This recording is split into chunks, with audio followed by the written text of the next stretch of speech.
सभी साथियों को नमस्कार, जय हिंद। गोल्डन एजुकेशन क्लास में आप सभी का हार्दिक स्वागत है, अभिनंदन है।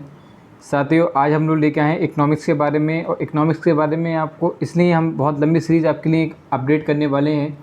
उसमें इसके मीनिंग से लेके उसके लास्ट तक इकोनॉमिक्स की आखिर अवस्था क्या है, क्या योजनाएँ होती हैं, GDP क्या है, GST क्या है, मतलब हर एक चीज़ के बारे में। और आज आप देख रहे हैं कि हमारी इकोनॉमी कितनी ख़राब हो चुकी है, क्यों ख़राब होती है, क्या कारण रहता है, इन सब के बारे में हम लोग इस सारी वीडियोस में आपको पॉइंट टू पॉइंट बताएंगे। ज़्यादा डिस्क्रिप्टिव में नहीं होगा, लेकिन मुद्दों की बात होगी। उन मुद्दों को आपको जानकारी होना बहुत ज़्यादा आवश्यक है, सेल्फ के लिए भी और ख़ासकर प्रतियोगी परीक्षाओं के लिए भी, जो आपके बहुत सारे परीक्षाओं में पूछे जाते हैं। इकोनॉमिक्स का अपने आप में एक बहुत बड़ा अहम रोल होता है, जो हमेशा एक मुद्दा बना होता है। चलिए चर्चा करते हैं। सबसे पहले हम लोग लेके आते हैं, सबसे पहले लेके आएंगे हम लोग कि अर्थशास्त्र का अर्थ क्या होता है। बात करते हैं पहले अर्थशास्त्र के अर्थ के बारे में, ठीक है। तो क्या होता है, ज़रा देखिए इसको संक्षेप में, कि अर्थशास्त्र सामाजिक विज्ञान की वह शाखा है जिसके अंतर्गत वस्तुओं और सेवाओं के, किसकी, वस्तुओं और सेवाओं के उत्पाद के वितरण, विनिमय और उपभोग, क्या बोला हमने, वितरण, विनिमय और उपभोग का अध्ययन किया जाता है, ठीक है। सबसे महत्वपूर्ण भूमिका की बात करते हैं। नेक्स्ट जो क्वेश्चन यहाँ से बनता है वो यहाँ से बनता है। अभी इसको अभी और आपके संक्षेप में बताने का प्रयास करेंगे कि आपको अच्छे समझ में आ जाएगा आखिर एक्चुअल में होता क्या है। देखिए, मेन इकोनॉमिक्स का जो मेन रूल क्या होता है वो ये होता है कि क्या आदान प्रदान हो रहा है, हमने क्या, इसमें मेन रूल होता है जो इकोनॉमी का होता है वो एक होती है हमारी डिमांड, ठीक है, उसकी डिमांड कितनी है। और दूसरी उसकी आती है वैल्यू की, हमें मांग और पूर्ति की बात जो हम बात करते हैं वो यहाँ पे इसकी बहुत ज़्यादा अहम भूमिका होती है। क्वेश्चन यहाँ से वो पूछ लेते हैं अक्सर कि एडम स्मिथ को अर्थशास्त्र का पिता कहा जाता है, कहते हैं ना, फादर ऑफ इकोनॉमिक। कौन है, एडम स्मिथ, ठीक है। इन्होंने एक पुस्तक लिखी, क्या था नाम उसका, वेल्थ ऑफ नेशन।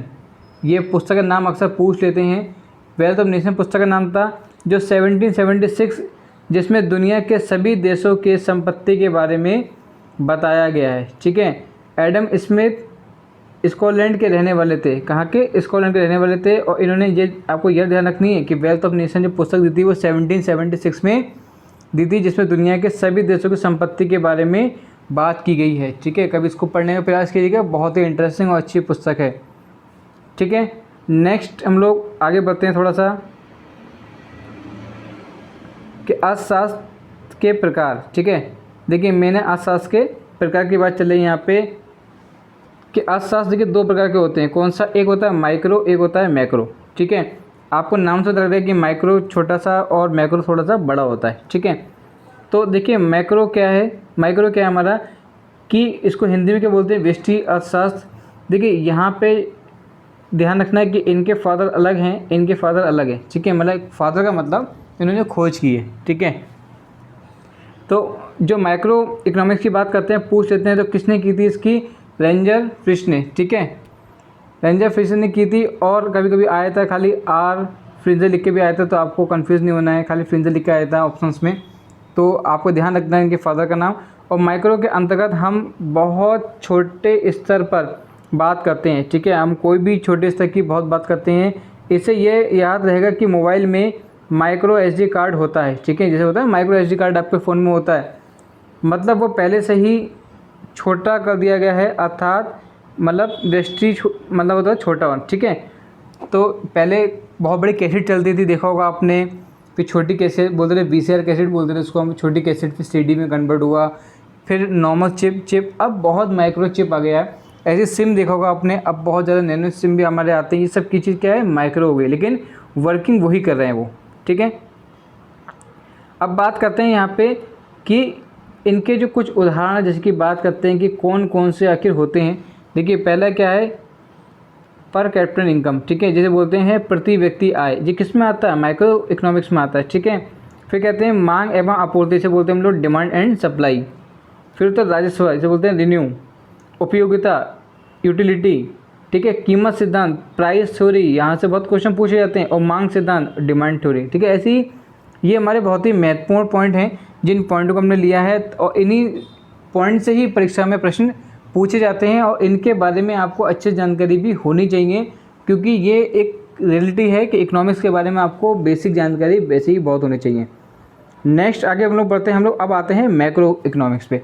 देखिए मैक्रो इकोनॉमिक्स क्या बात करते हैं, जरा उसको भी अच्छे से समझ लेते हैं एक बार, कि समष्टि अर्थशास्त्र का पिता किसे कहा जाता है, जॉन कीन्स को। किसे, जॉन कीन्स को। और वहाँ के कहा जाता है कि आरोंजन फ्रीजन को, ठीक है, माइक्रो का। और मैक्रो का होता है जॉन कीन्स। ये क्वेश्चन इसलिए बार बार रिपीट करे जा रहे हैं क्योंकि ये बहुत ज़्यादा पूछी जाती है और हम अपनी वीडियो में हमेशा पॉइंट टू पॉइंट ही बात करते हैं। इसके अंतर्गत हम बड़े स्तर पर बात करते हैं यदि व्यष्टि का विपरीत है, मतलब जैसे कि ये जो है हमारा, ये मैक्रो जो है वो माइक्रो का क्या है, अपोजिट है, ठीक है, हमेशा ध्यान रखना आपको। इसमें किसकी बात करते हैं, उनकी बात कर लेते हैं। देखिए नेशनल इनकम हमारा मैक्रो में आता है, प्लानिंग हमारी मैक्रो में आती है, टैक्स हमारा मैक्रो में आता है, बजट हमारा मैक्रो में आता है, बैंकिंग हमारी मैक्रो में आती है। ये बात आपको ध्यान रखनी है। पेपर में ये पूछ लेते हैं, कभी कभी मैचिंग मिलान वाले क्वेश्चन आ जाते हैं, तो आपको ध्यान रखना है कि यहाँ पे जो मैक्रो की बात करते हैं वो राष्ट्रीय आय योजना, कर, बजट, ये सब किस में आते हैं, मैक्रो, ठीक है। जो जिनकी खोज किसने की थी, इनका पिता किसको कहता है, जॉन कीन्स को, ठीक है। नेक्स्ट थोड़ा आगे बढ़ते हैं हम लोग। अगर हम केवल एक व्यक्ति के आय के बारे में आकलन कर रहे हैं तो बहुत छोटे स्तर पर बात कर रहे हैं, ठीक है, ध्यान बात, ठीक है। एक व्यक्ति की अगर बात कर रहे हैं, ऊपर माइक्रो में बात की थी, तो उसे बोलते हैं माइक्रो का पार्ट होगा। लेकिन जब पूरे देश की आय और राष्ट्रीय आय आकलन कर रहे होते हैं या व्यापक से बढ़े तो उसे बोलते हैं मैक्रो। अब बात आपको समझ में आ गई होगी। जब हम किसी छोटे लेवल की बात करते हैं, सपोज करिए हम पर्सनली अपनी बात कर रहे हैं, तो हम माइक्रो में आएंगे। बट अगर हम पूरी फैमिली की, पूरे सोसाइटी की, पूरे देश की बात करेंगे तो वो होगा मैक्रो में, ठीक है। अब नेक्स्ट हम बात करते हैं कि अर्थशास्त्र के बारे में थोड़ा और पढ़ते हैं कि अर्थशास्त्र वह संरचना है जिसके अंतर्गत सभी आर्थिक गतिविधियों का संचालन होता है। उत्पाद उपभोग में निवेश अर्थव्यवस्था की आधारभूत गतिविधियां हैं। अर्थव्यवस्था की संस्थाएं मनुष्यकृत होती हैं। इनका विकास भी मनुष्य जैसा चाहता है वैसे ही करता है, ठीक है। ये हमारे ही अकॉर्डिंग होती हैं, हम जैसा उसको डेवलपमेंट चाहेंगे वैसे ही होगा। सपोज़ करिए कि आपको मार्केट से कोई चीज़ खरीदनी है तो आप उसको खरीद रहे हैं।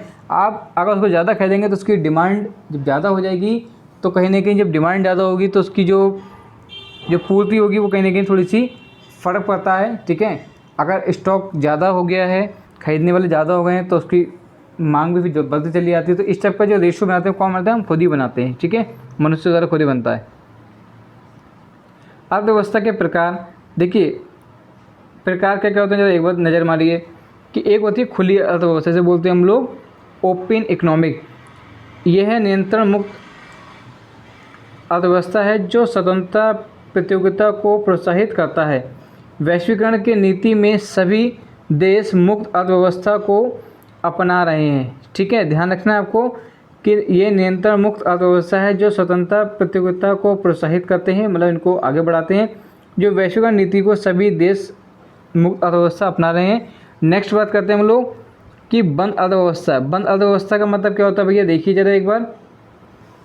ये एक ऐसी अर्थव्यवस्था है जो विश्व के किसी प्रकार की विदेशी व्यापार क्रिया को संपन्न नहीं करता है। पॉइंट को ध्यान रखना है आपको कि किसी प्रकार की विदेशी व्यापार क्रिया को संपन्न नहीं करता। इस प्रकार की आर्थिक क्रियाएं एक देश की सीमा के अंदर होती हैं, ठीक है। अब नेक्स्ट करते हैं विकसित अर्थव्यवस्था। इस प्रकार की अर्थव्यवस्था आर्थिक गतिविधियों एवं विकास के एक बेहतर स्तर का प्रतिनिधित्व करती है। इस प्रकार की अर्थव्यवस्था में किसी सीमा मापदंड निर्धारित करना कठिन है, ठीक है। इसकी कोई लिमिट और उसको मैप करना बहुत मुश्किल है। इस प्रकार की अर्थव्यवस्था देशों में यूएसए और जापान जैसे देश में आते हैं, जिसकी नागरिक के प्रति व्यक्ति आय उच्च और बेहतर जीवन के आधार पर विकसित देश कहलाता है, ठीक है। बात कर रहे हैं विकास की, विकसित अर्थव्यवस्था, ठीक है। विकसित अर्थव्यवस्था आपने देखा होगा कि यूएसए और जापान की बहुत लेके आते हैं इसमें। अब हमारा हो गया विकासशील, ठीक है। विकसित और विकासशील में बहुत डिफरेंट होता है, सभी को मालूम है आपको। इस प्रकार की अर्थव्यवस्था ऐसे देश में आते हैं जो अपनी पिछड़ी अर्थव्यवस्था से उच्च विकास की ओर प्रयासरत रहते हैं, जैसे कैसे भैया अपना भारत, ठीक है। नेक्स्ट हमारा पूंजी अर्थव्यवस्था। इस प्रकार की अर्थव्यवस्था बाजार की शक्ति, मांग और आपूर्ति ठीक है, ध्यान रखना, आपूर्ति लिखा है, मांग और आपूर्ति सिद्धांतों के अंतर्गत स्वतंत्र रूप से कार्य करती है। इसे बाजार अर्थव्यवस्था के नाम से जाना जाता है। समाजवादी अर्थव्यवस्था इस प्रकार की अर्थव्यवस्था कार्ल मार्क्स के सिद्धांतों पर आधारित व्यवस्था का प्रतिपादन करता है। इसके अंतर्गत उत्पादन के समस्त साधनों पर राज्य और समुदाय का नियंत्रण रहता है, जैसे सोवियत रूस। अर्थव्यवस्था, मिश्रित अर्थव्यवस्था क्या होता है, देखिए अब बात करते हैं।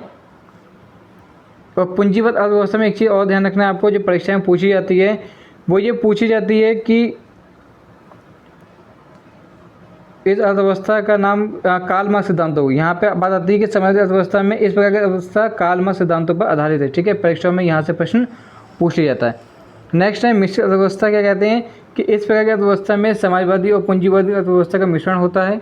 आर्थिक संसाधनों का महत्वपूर्ण भाग पर राज्य का नियंत्रण होता है और इसी के साथ निजी क्षेत्र को विकसित का अवसर प्रदान होता रहता है, जैसे भारत। ठीक है, नेक्स्ट क्वेश्चन की बात करते हैं कि अर्थव्यवस्था के क्षेत्र। देखिए अर्थव्यवस्था के क्षेत्र क्या क्या है, देखिए केंद्रीय सांख्यिकी संगठन द्वारा अपनी राष्ट्रीय आय की पहली श्रृंखला भारत अर्थव्यवस्था को 13 क्षेत्रों में विभाजित किया था, परंतु केंद्रीय सांख्यिकी संगठन ने अपने द्वितीय श्रृंखला में 1966 से 67 में जारी की गई थी, जिसमें भारतीय अर्थव्यवस्था को 3 क्षेत्रों में प्राथमिक, द्वितीय और तृतीय क्षेत्रों में विभाजित कर दिया गया था। पहले ध्यान रखना आपको कितने में थे, हमारा 13 क्षेत्रों में था, बाद में कितने में कर दिया, 3 क्षेत्रों में विभाजित कर दिया था। कौन कौन से 3 थे भैया, देख लीजिए, एक बार नज़र मार लीजिए। ठीक है, प्राथमिक क्षेत्र, इस क्षेत्र में कृषि, वन क्षेत्र, मत्स्य क्षेत्र, खाने आदि प्राकृतिक संसाधन शामिल हैं। इसमें द्वितीय क्षेत्र के लिए कच्चा माल मिलता है। ठीक है, शुरुआत यहीं से होनी है। फिर है द्वितीय क्षेत्र, इस क्षेत्र के प्राकृतिक उत्पाद के विनिर्माण प्रणाली के जरिए अन्य रूपों में परिवर्तन किया जाता है, जैसे गन्ने से चीनी बनाना, गुड़ का निर्माण करना। इसे प्रौद्योगिकी क्षेत्र भी कहा जाता है। ठीक है, ध्यान रखना है, गन्ने से चीनी बनाना, गुड़ का निर्माण करना, ये क्या है, औद्योगिक क्षेत्र भी कहा जाता है, मतलब इंडस्ट्री एरिया जिसकी बात करते हैं। और प्राथमिक में क्या था कि इस क्षेत्र में कृषि, वन क्षेत्र, मत्स्य क्षेत्र, खाने के प्राकृतिक संसाधन शामिल है। और नेक्स्ट है हमारा तृतीय क्षेत्र, इस क्षेत्र में परिवहन, शिक्षा, होटल, भंडार और संचार के सामुदायिक व व्यक्तिगत सेवाएं शामिल होती हैं। इसे सेवा क्षेत्रक भी कहते हैं। इस क्षेत्र में परिवहन, शिक्षक, होटल, भंडारण, संचार और सामुदायिक व्यक्ति सेवाएं शामिल होती हैं। ठीक है, ये महत्वपूर्ण 3 पॉइंट ही हैं, इसी पे सबको डिपेंड है आपका, इसके अर्थ के बारे में, इकोनॉमिक्स के बारे में। बाकी सब आपको नेक्स्ट वीडियो में आपको प्रोवाइड कराते चले जाएंगे। आप सभी प्लेलिस्ट में जाके सभी वीडियोस को आराम से देख सकते हैं और अच्छे समझ जाएंगे।